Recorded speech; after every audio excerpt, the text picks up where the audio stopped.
We've talked about Posterous in the context of content curation, but in this video I'd like to look at it in terms of mobile content creation.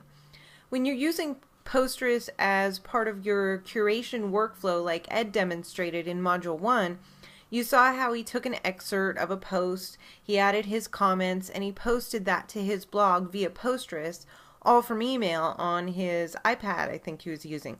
And of course, that works when you're not curating as well. So it can work for creating your very own content. And of course, you don't have to be on an iPad. You can be on anything that has email, including whatever mobile device you're using. So let's look a little bit deeper at how Posterous works via email. Firstly, there's the basic post via email, and that's what we see on this screen.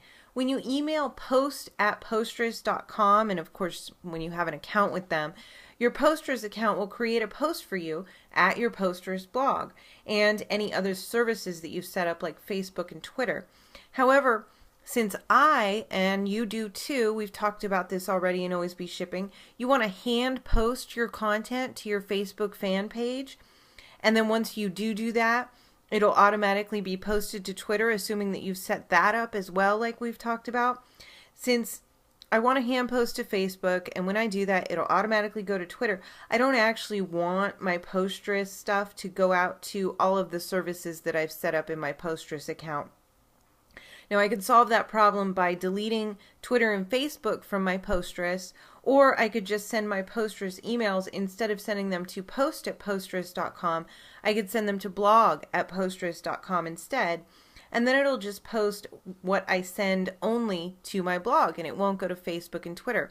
And Posterous has a lot of different ways that you can configure the email address so that the emails that you send that become posts go to exactly the services that you want.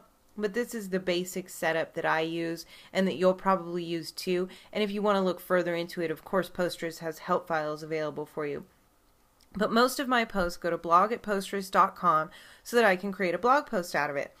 Now, in terms of formatting the email, as you can see here, the subject line becomes the title of the post, and the body of the email becomes the body of your blog post. So it's pretty simple, and it's pretty easy to use when you have some quick thoughts that you want to get out there and you're not at your desktop. So now let's go on to some advanced bits.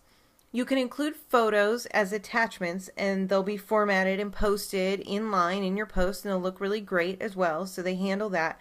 And you can also include videos as an attachment to your email, and those also will get formatted and added to your blog. Same thing with an audio file. It'll get formatted, there'll be an inline player, and Posterous puts it together in a really nice way.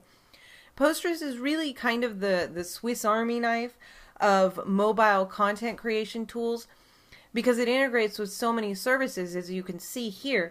So you can use it to get your content from your mobile device, wherever you are, to just about anywhere. And it could be YouTube, it could be Vidler, it could be Blogger, it could be your Facebook fan page, Twitter, it could be just about anything. Tumblr Blogs works with so many different services.